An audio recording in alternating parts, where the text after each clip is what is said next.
Marine उत्पाद। पिछले वित्तीय वर्ष में समुद्री उत्पादों में उच्चतम निर्यात समृद्धि दर्ज की गई, जिससे देश के तटीय राज्यों में रहने वाले कृषकों को फायदा हुआ है। समुद्री उत्पादों विशेष रूप से झींगी श्रिम्प के निर्यात प्रतिस्पर्धात्मक क्षमता और बढ़ाने के लिए श्रिम्प फीड के घरेलू विनिर्माण के लिए मुख्य इनपुट पर शुल्क को कम किया जा रहा है। भारत प्राकृतिक हीरो की कटाई और तराशी में विश्व में अग्रणी है और मूल्य की दृष्टि से वैश्विक कारोबार का करीब 3/4 हिस्से का योगदान करता है। प्राकृतिक हीरो के डिपॉजिट में कमी से यह उद्योग प्रयोगशाला निर्मित हीरो एलजीडी की ओर बढ़ रहा है और इस क्षेत्र में काफी संभावना है। इस अवसर का लाभ उठाने के लिए मैं उसके विनिर्माण के प्रयुक्त बीजों पर सीमा शुल्क को घटाने का प्रस्ताव करती हूँ। बहुमूल्य धातु, सोने के डोरे और बारो और प्लैटिनम पर सीमा शुल्क को इस राजकोषीय वर्ष में पहले बढ़ाया गया था। मैं अब शुल्क विभेदों को बढ़ाने के लिए उनसे बने सामानों पर शुल्कों को बढ़ाने का प्रस्ताव करती हूँ। मैं चांदी के डोरे, बारो और सामानों पर भी आयात शुल्क बढ़ाने का प्रस्ताव करती हूँ ताकि उन्हें सोने और प्लैटिनम के साथ संरेखित किया जा सके।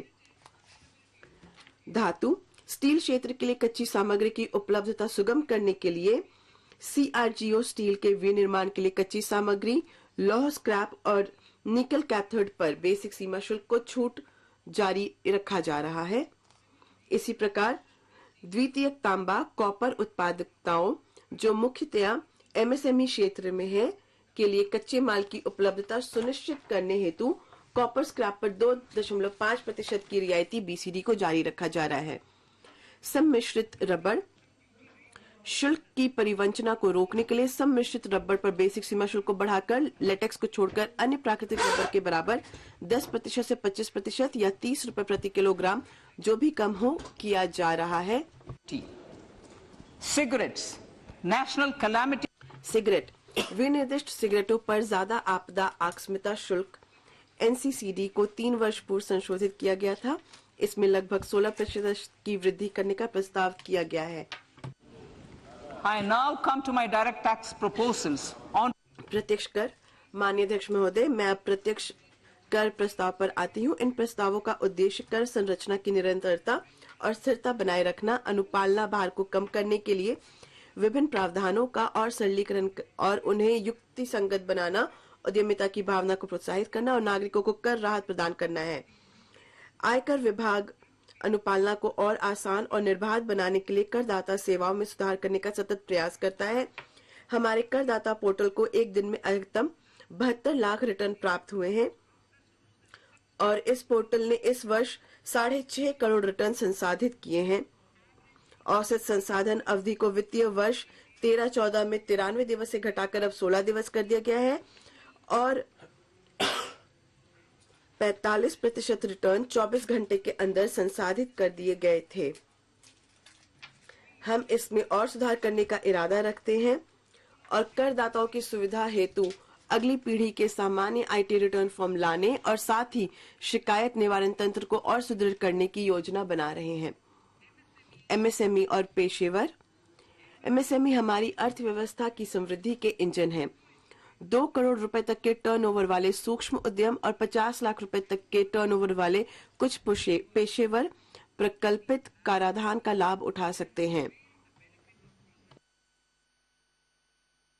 मैं इन सीमाओं को उन करदाताओं के लिए क्रमशः 3 करोड़ रुपए और 75 लाख रुपए तक बढ़ाने का प्रस्ताव करती हूं, जिनकी नकदी प्राप्तियां 5% से अधिक नहीं है। जिनकी नकदी प्राप्तियां 5% से अधिक नहीं है। इसके अलावा MSME को समय पर भुगतान की प्राप्ति में सहायता करने के लिए मैं उन पर व्यय खर्चों के लिए कटौती को भी अनुमत करने का प्रस्ताव करती हूं, जब उनका भुगतान वास्तविक रूप से कर दिया गया हो। सहकारिता। सहकारिता एक सराहनीय अवधारणा है। हमारे प्रधानमंत्री के सहकार से समृद्धि के लक्ष्य को साकार करने के लिए और सहकार की भावना को अमृतकाल की भावना से जोड़ने के उनके संकल्प की सिद्धि हेतु भाग क में प्रस्तावित उपायों के अतिरिक्त सहकारिता क्षेत्र के लिए मेरे पास कई प्रस्ताव हैं।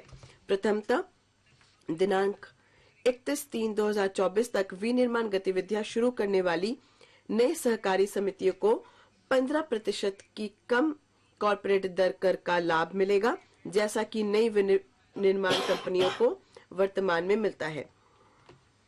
द्वितीयतः, मैं चीनी सहकारी समितियों को निर्धारण वर्ष 2016-17 की अवधि से पहले गन्ना किसानों को किए गए भुगतानों का व्यय के रूप में दावा करने के लिए एक अवसर प्रदान करने का प्रस्ताव करती हूं। इस प्रस्ताव से संभावित राहत 10,000 करोड़ रुपए की होगी।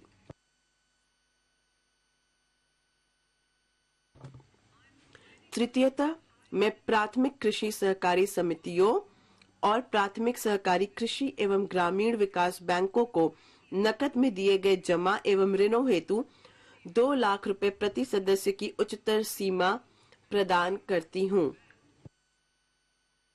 इसे दोहराती हूं। तृतीयतः, मैं प्राथमिक कृषि सहकारी समितियों और प्राथमिक सहकारी कृषि एवं ग्रामीण विकास बैंकों को नकद में दिए गए जमा एवं ऋणों हेतु 2 लाख रुपए प्रति सदस्य की उच्चतर सीमा प्रदान करती हूं। इसी प्रकार से सहकारी समितियों को टीडीएस के लिए नकदी आहरण पर 3 करोड़ रुपए की उच्चतर सीमा प्रदान की जा रही है। स्टार्टअप।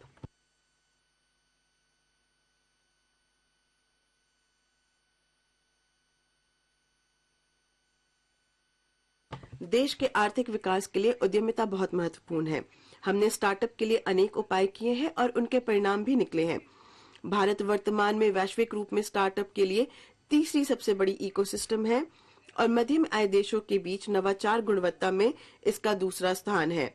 मैं स्टार्टअप द्वारा आयकर लाभ प्राप्त करने हेतु निगमन की तारीख 31/3/2023 से बढ़ाकर 31/3/2024 तक करने का प्रस्ताव करती हूँ।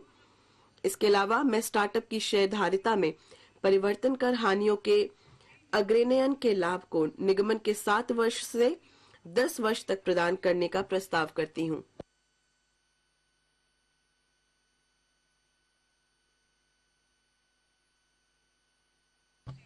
आयुक्त स्तर पर अपीलों के लंबन को कम करने के लिए मैं छोटी अपीलों को निपटाने के लिए लगभग 100 संयुक्त आयुक्तों की तैनाती का प्रस्ताव करती हूँ।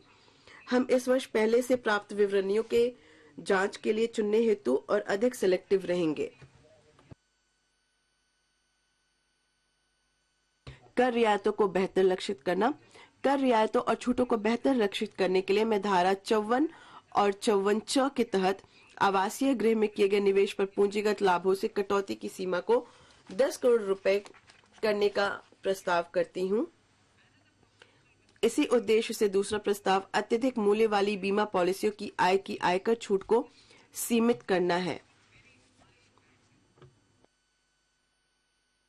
युक्ति संगत बनाना। माननीय अध्यक्ष महोदय, युक्ति संगत बनाने और सरलीकरण से संबंधित कई प्रस्ताव हैं।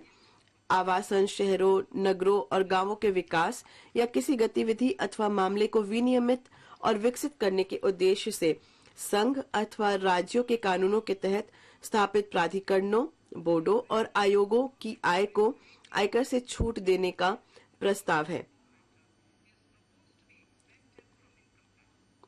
इस दिशा में अन्य प्रमुख उपाय निम्नानुसार है। ऑनलाइन खेल के लिए टीडीएस 10,000 रुपए की न्यूनतम सीमा को हटाना तथा उससे संबंधित कर देयता प्रावधानों को स्पष्ट करना। सोने को इलेक्ट्रॉनिक गोल्ड रिसिप्ट में और विलोमतः परिवर्तित करने को पूंजीगत लाभ के रूप में नहीं माना जाना। गैर पैन मामलों में ईपीएफ आहरण के कर योग्य भाग पर टीडीएस दर को 30% से घटाकर 20% करना